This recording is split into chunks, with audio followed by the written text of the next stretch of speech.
I've had a lot of experiences with quitting jobs because I've, wanted to move on. And I think there was one particular time where I had a really hard time with it. I remember telling my friend Christy about it. She reframed something for me that I still to this day think about often, which was basically like when you step into a new role and you shed an old skin, of course that's going to be disorienting and that's going to be scary. But she was like, I just want you to always remember like your connection to that real and true constant that is you. They say women shouldn't be bossy. We're out here reclaiming that word. What's so wrong with being the boss? Bossy. On today's episode, we're going to talk about when it's time to throw in the towel on your project, a company that you're working on, a job that's getting on your nerves, whatever that might be. And it's really timely of a conversation because we're making some changes at Bossy, and we want to talk to you about it because we're kind of going through our own season of change over here. So a couple things. Katie's leaving the show. She is no longer going to be co-hosting with me. This is our last episode that we're doing together. But like we're still friends, by the way. Like this is like a conscious it's a conscious uncoupling. Have you heard Gwyneth Paltrow say that, Katie? Oh yeah, conscious uncoupling. We are setting the stage for a conscious uncoupling, but it's like we're really not we're just uncoupling on air. I mean, I still feel like we are entrepreneurial sounding boards for one another. I just won't be doing it on a podcast anymore. Isn't that what a conscious uncoupling is? It's like where you're like, we're still good. We're going to like process it together and like why we're going to make the change. And like we're both on the same page. It's like same pagey is the whole concept, as opposed to like when you have a breakup and you're like, I hate you. So it's not that. And I just want to tell you guys what's going on and what's going to happen in the show next. And then I want to ask Katie about what's going on and why she's leaving and all that good stuff. So really quickly, we're not going to change a whole bunch about the show. Katie and I started with this vision to allow our viewers to be like flies on the wall of conversations with experienced entrepreneurs. So not dumbing down the conversation.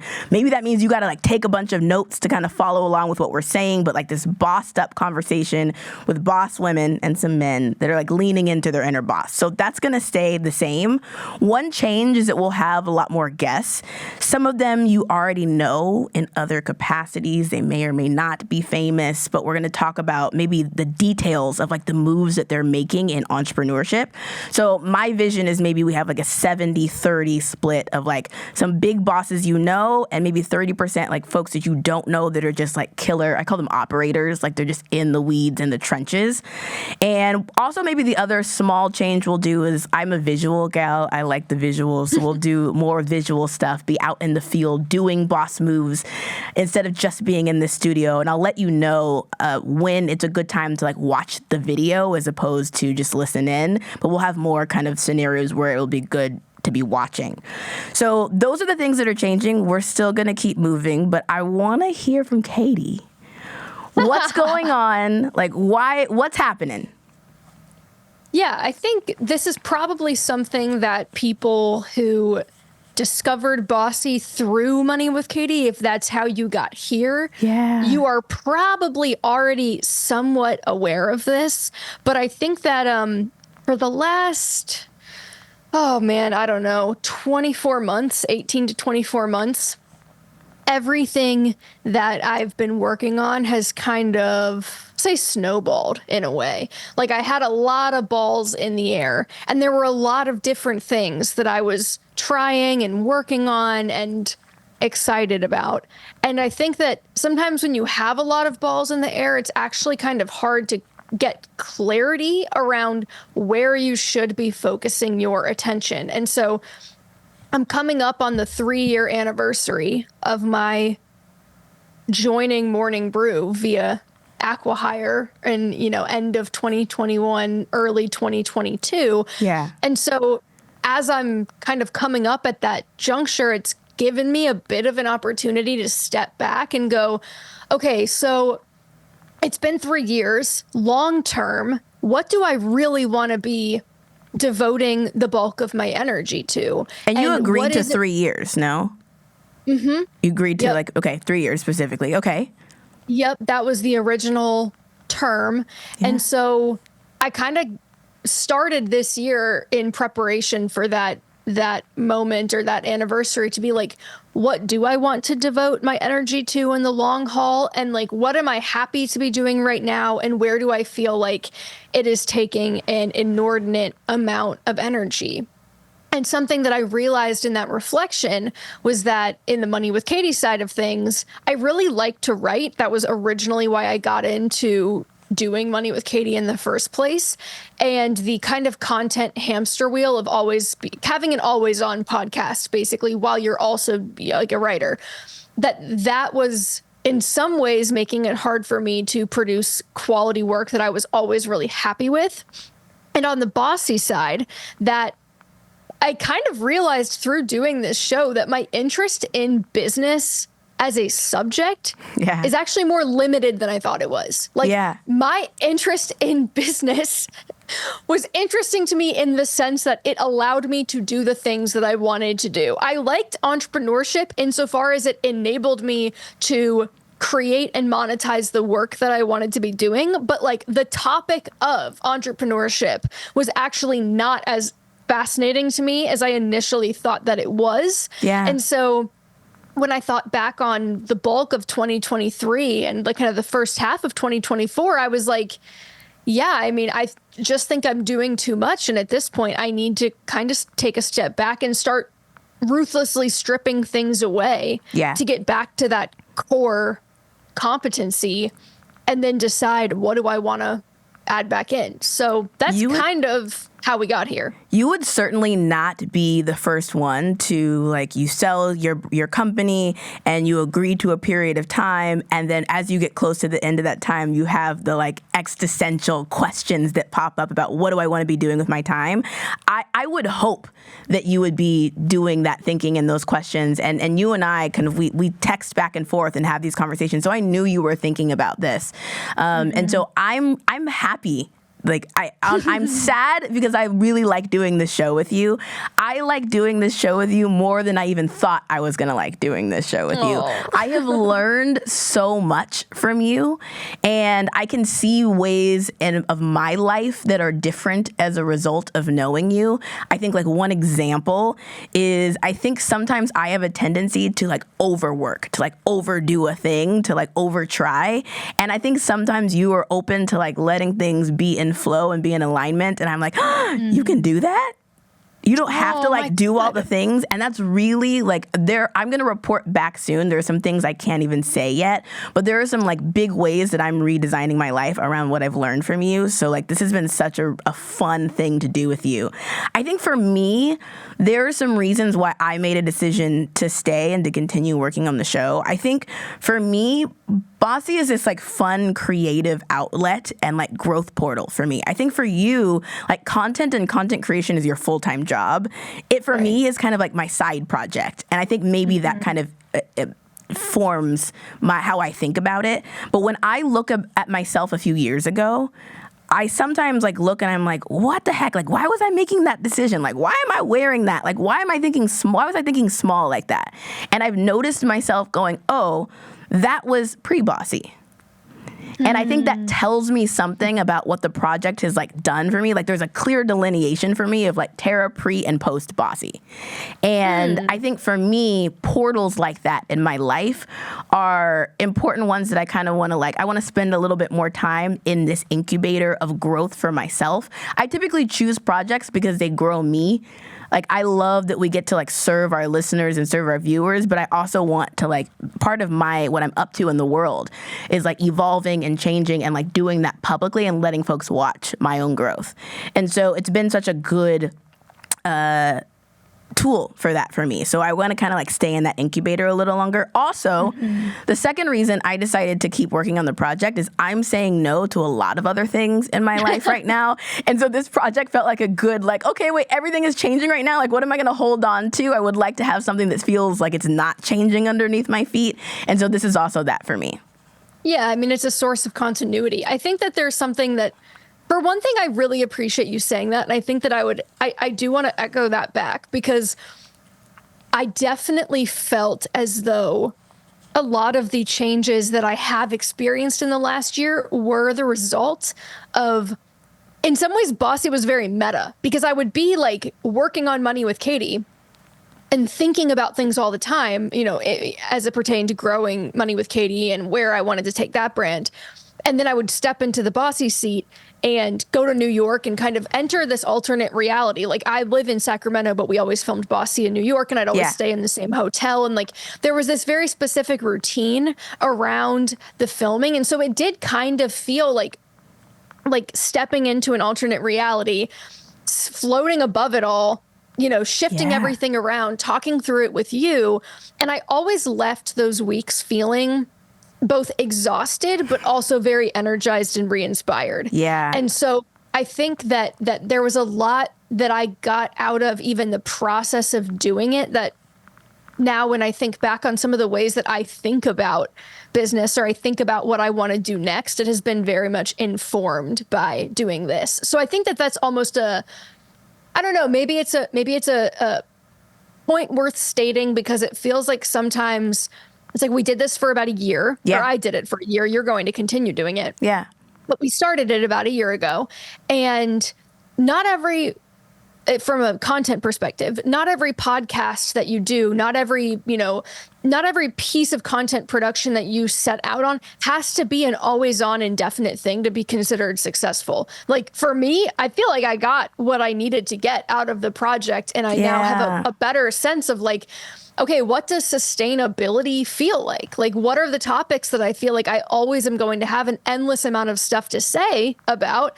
And where is it going to be a lot more effort? And that delineation between effort and effortful and effortless has been really, really helpful to nail down. So I do think that there is a lot that I've learned in that respect too. Like, I still think about it as a success, but I think my old definition of success used to mean like it lasts forever. Yes.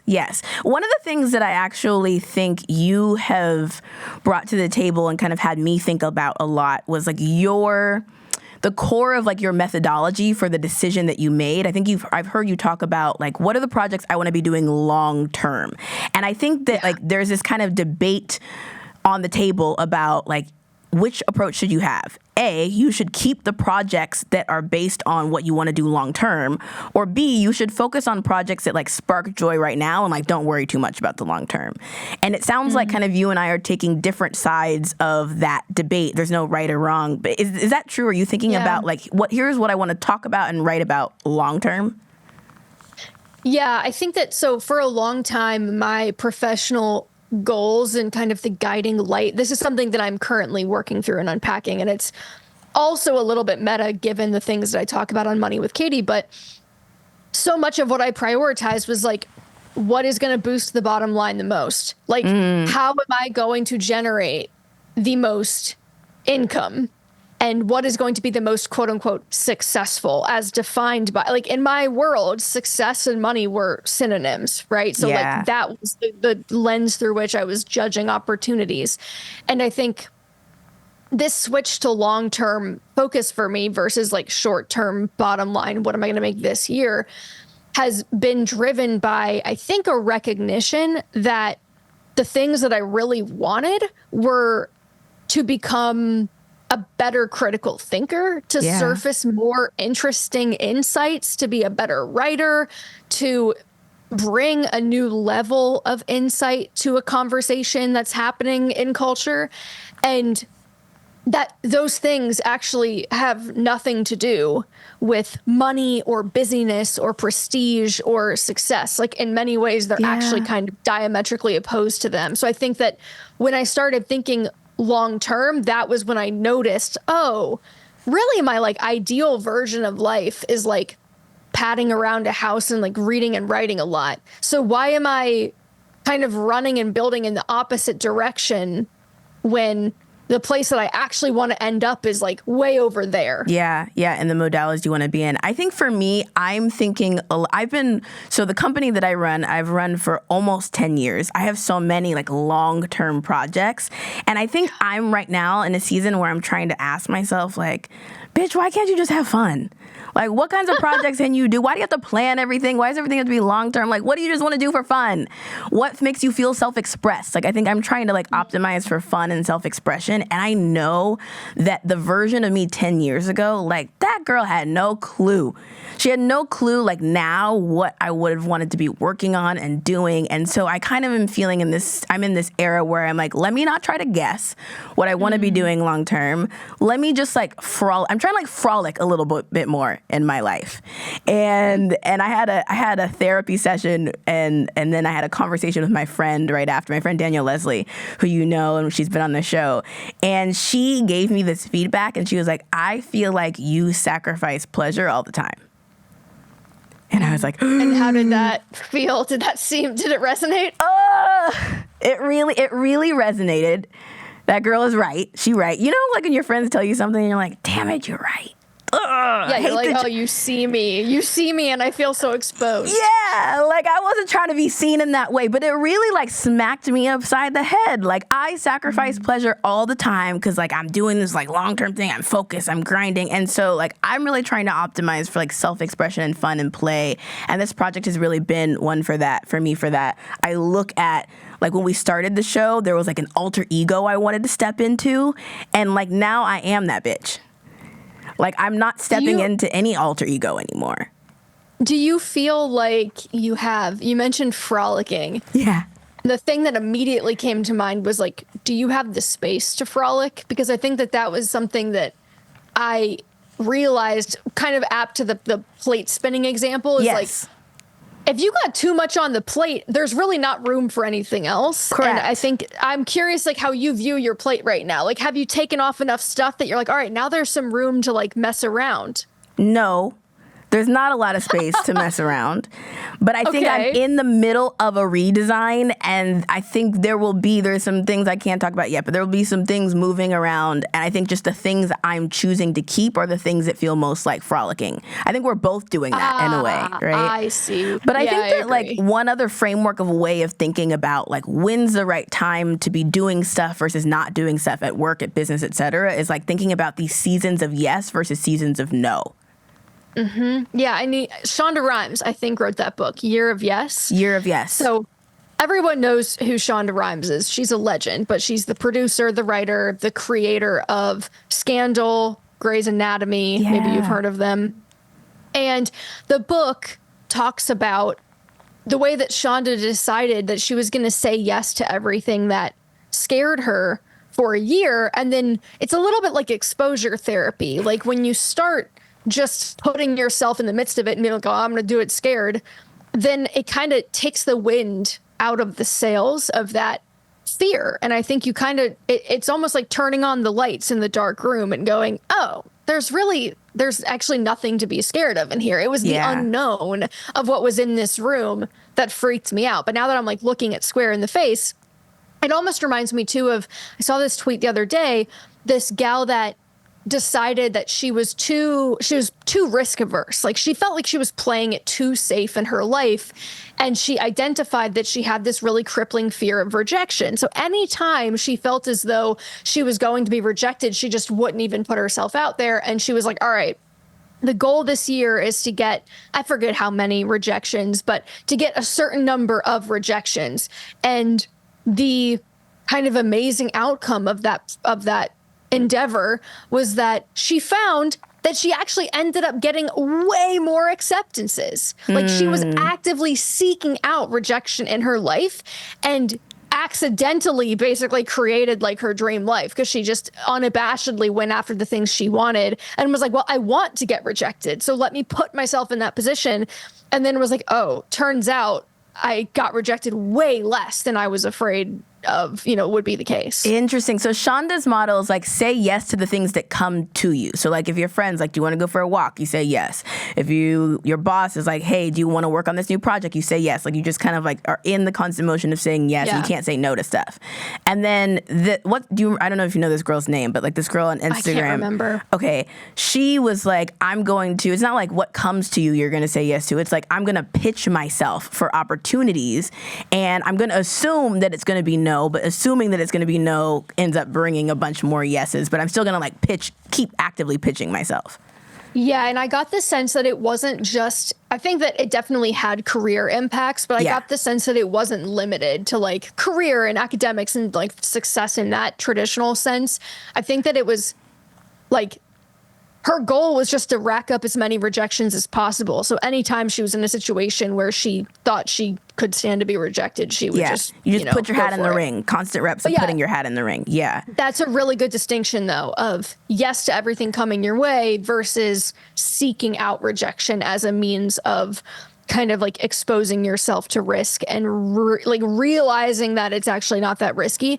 I think that the challenge with the year of yes that I would call out is that I don't know that that's the best approach for everybody. I think someone that already feels overburdened and feels as though they have too much going on is not in a good place to try something like that. No. Because, absolutely not. I feel like you have to get stripped back first. And then if you're unsure about where to go next, then you try the year of yes. But I feel like there's a version of me that would have heard about a year of yes and been like, okay. In some ways, I feel like my entire career up until this point has been that. You've been done the year of yes. You've done it already. I've been doing the year of yes. And it got me to a place where I've learned a lot, but I also realized, I don't know how to say no. Yeah. Like if someone puts something in front of me, I feel like I have to say yes to it. And so I think that the way that I kind of learned to distinguish was like, if I felt resentment about doing something, or I'd find myself in the midst of something and be like, God, I really don't want to be doing this right now. Or God, this feels like so much work. There are engagements, interviews, like things that I've done in the past where in the moment, I'm like, I do not want to be here. And that's always a signal. Yeah, though, of like, yeah, but you could have said no to this. You feel this way because you didn't say no when you wanted to, and now you're stuck. I think the premise of the year of yes is that you also have years of no. It doesn't have to be a year. It could be like a season. It could be a week, whatever it is. But you have to have both to move forward. A week of yes, a year of no. But I think are you in a season of yes or no? I'm actually going to ask our audience for their answer to this too. So if you come to YouTube, you can go to the comments and tell us, are you in a season of yes right now, or are you in a season of no right now? What kind of season are you in? Katie, what season are you in right now? I think it's a no. It's giving no. Yeah. It's giving no. It's like I'm trying that if it's not a hell yes, it's a no framework where I do think that there is something to the idea.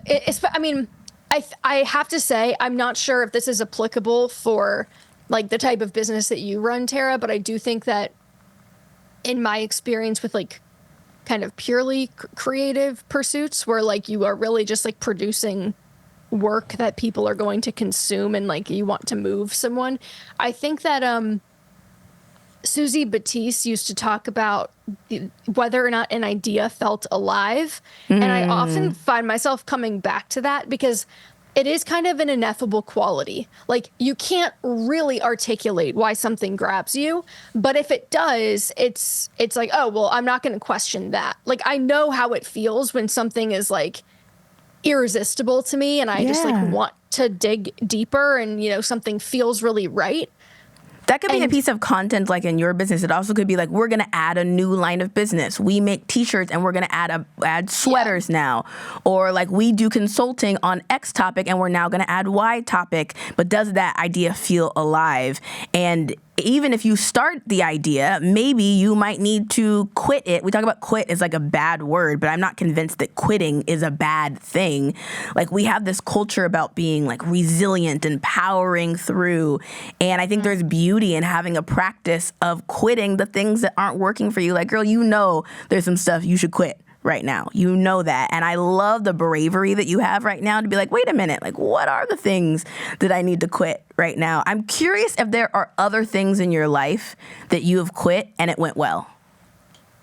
Yeah, I think I've had a lot of experiences with quitting jobs because I've, wanted to move on. And I think there was one particular time where I had a really hard time with it emotionally. Like I really waffled on whether I was giving up something that I would never be able to find again. And that was my experience leaving Southwest, which was my first job. It was the only office job that I had where I worked in an office with coworkers. So the relationship that I had to that company, to the people that I worked with, was very different than the relationship that I had in my remote only jobs that I Yeah. started or left during the pandemic. And I remember telling my friend Christy about it and basically being like, hey, I'm feeling like really uncertain about this because I feel like I'm about to lose something that I'll never be able to get back. I've been there for such a long time. I have such fond memories and feelings of this place. And she reframed something for me that I still to this day think about often, which was basically like, okay, but before there was Southwest, there was Katie. And Ooh. she is the one who has been with you this entire time. She is the one that will be with you always. You will never lose her. And every memory, every experience she has ever had exists within her. Like it will exist within you forever. So when you step into a new role and you shed an old skin, of course that's going to be disorienting and that's going to be scary.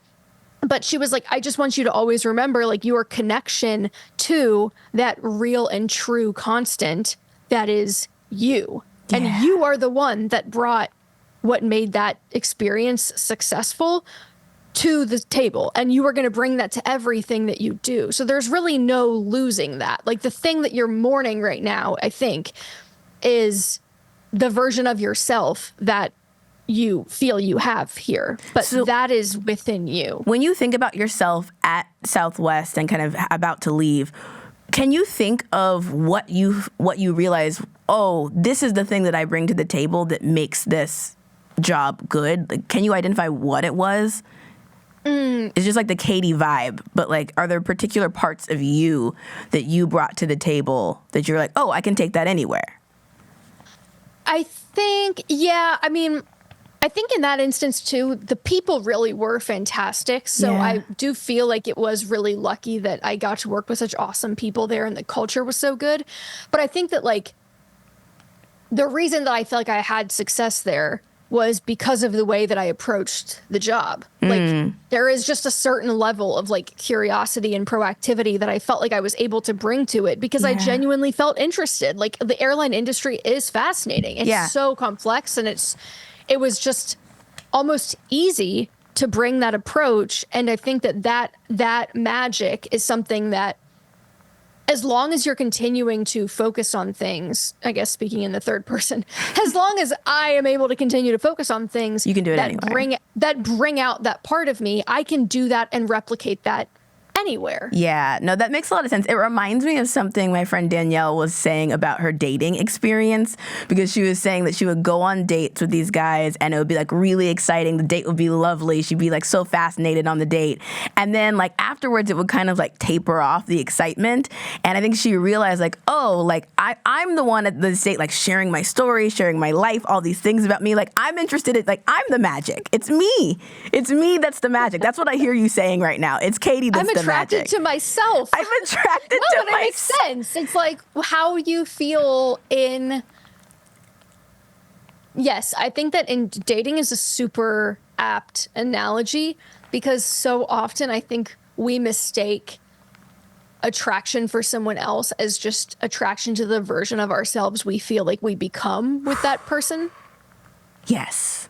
Yes. And so the project that you're working on, that you're like holding on to, or the job or whatever it is, the company, like maybe there's something about who you see yourself being on the other end that is the fantasy and the exciting part rather than the job project or whatever it is itself. I think about my own experience quitting. I'm trying to think about like experiences kind of like your Southwest experience. I had a different experience with the last job that I had because I got laid off from I haven't had a job in over a decade. I'm like totally unemployable at this point. But like I was at Microsoft and I got laid off at Microsoft. And so like they like let go of a bunch of people. But I think when you get let go, like they don't like let go of like the top performer. Like I was not happy in that job and I hadn't really figured out, like that job really required you to navigate politics really well. And I had not figured that. I think I learned it from that job, but I didn't like really be able to do it until afterwards. And so like I wasn't good at it. I didn't like the bureaucracy and the politics. Like I was miserable and I was too chicken to quit. I did not quit. I just sort of let them push me out. I think about other things where I actively quit, and I think I learned so much more when I actively quit. So like my first business that I started, I actively quit. The business was good. It was generating revenue. We had raised money, but it didn't have like the same kind of momentum as one of my side projects, which was like blogging about how I had built that first app, which was like an algorithm to match people to art based on their taste, how I had built that without coding. Like that was taking this like momentum. It was alive, like you said, in a different kind of way. And like I had made my first like $70,000 in the first 30 days of doing marketing for it. And it was like taking movement. And I was dragging my feet moving from like quitting the first company and moving to the second company. I was dragging my feet on it. I actually think in retrospect, I drag my feet probably more than I should on stuff. And so, but I can look back at like every time I've quit something, like my first business, I learned really clearly.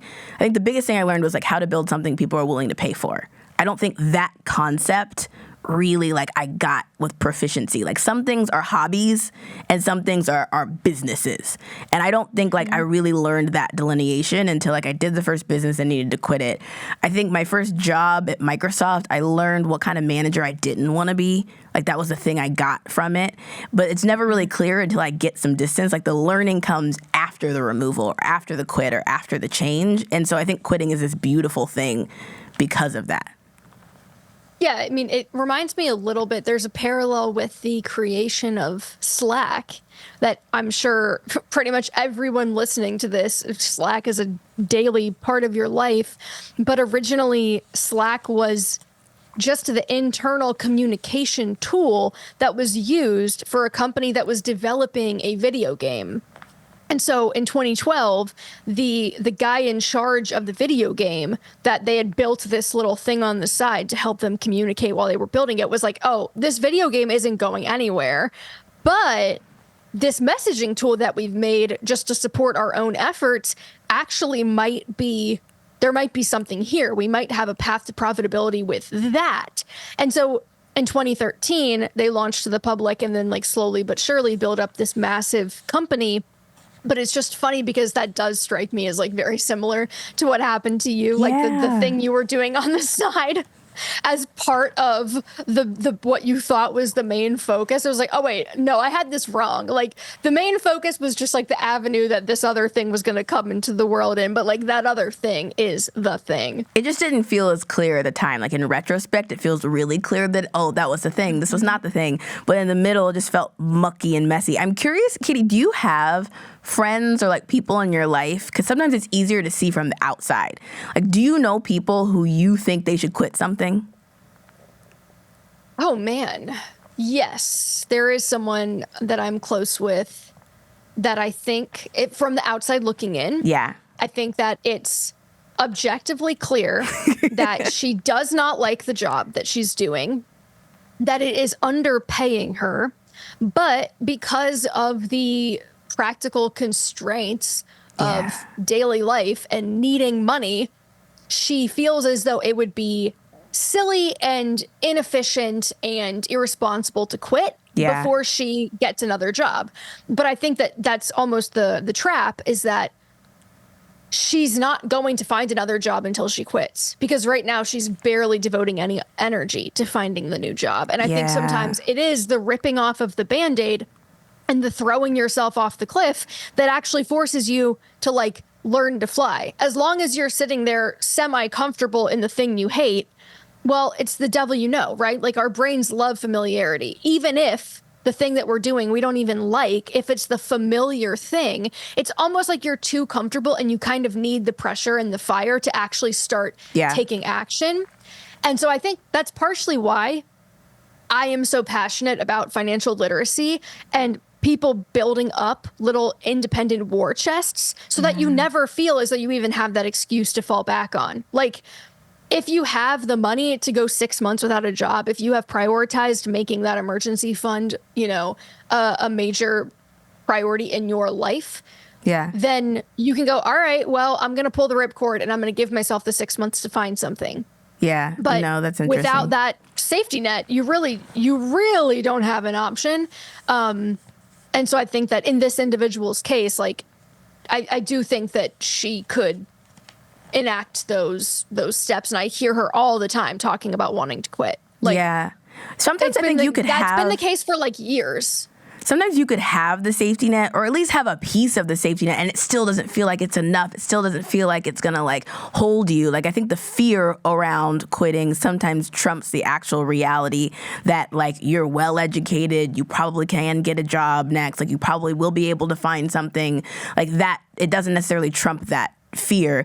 There was this video that I remember watching. I did, like, when I started entrepreneurship, I did this side project accelerator program that like taught me a lot about entrepreneurship. And in the curriculum, there was like a section of like when to throw in the towel on your project. So it's like, before you start this project, let's have a chapter of the curriculum about when to quit the project. Like, let's talk about it up front. And there's this video called The Fringe Benefits of Quitting.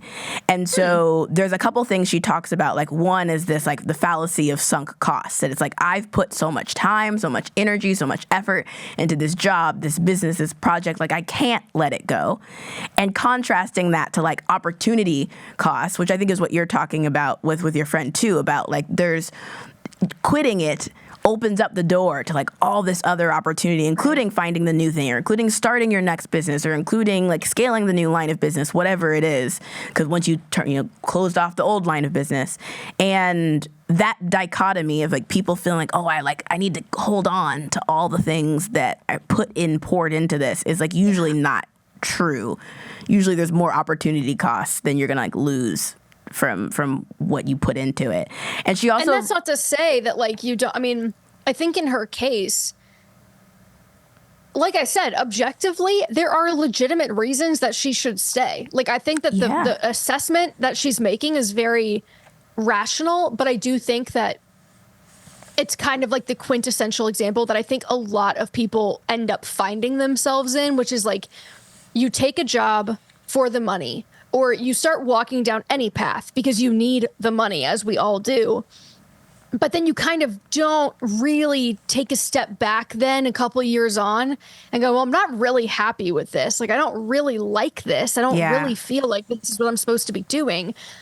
But I've already gone so far down this path, it's too late to pivot. Or like it's to your point about, I just think that there is something about the, to loop it back to the doing it scared, the year of yes, the like seeking rejection. Yeah. It's almost like you kind of have to just close your eyes and rip the Band-Aid off and like go against your better judgment and have like an hour of radical fearlessness and just be like, all right, I'm out. I just know I have to be out. I know there's going to be something better on the other side of this. But if I allow myself to sit here and try to pro-con it to death, I'm never going to leave. Yeah, it kind of brings up back to this conversation about like what's the right criteria for knowing when to quit. Is it when you have been miserable for like a really long time and you're making the decision based on like your happiness, or is it like more metrics based? Like I remember one of the pieces in that curriculum was this article about like, oh, well, when you should know when to quit when like you do your metric checks. You like identify what a success metric is, and then you identify like how far away you are from that success metric, and you make a list of reasons like how you're going to get to that success metric, and only if you're able to not get to that success metric after a certain amount of time should you quit. But I feel like that doesn't factor in what we were talking about, which is like, what if you're just not happy? Like, forget the metric, forget the success model. Like, you can math your way to this or not, or you could just be like, I'm just not happy. Like, which one do you think of those approaches makes most sense? I wish I could say I thought it was the metrics thing, but I've never once made a big decision like that based on metrics. I feel like how it always happens is like the seed is planted and I know what I have to do. And then I just ignore it for a period of time, and I ignore it and ignore it and ignore it until it becomes completely unavoidable and completely unignorable. And then it finally pushes me to the point where I like have the courage to just be like, all right, I gotta go. Like, I have to blow this up. Yeah. And I think that maybe happiness is the wrong word, or like maybe framing it as happiness that might not be the most accurate definition, but I think it's the closest thing. Yeah. To describing like how does your day-to-day life feel to you? Like when you're doing this in your day-to-day, are you constantly feeling like drained and miserable?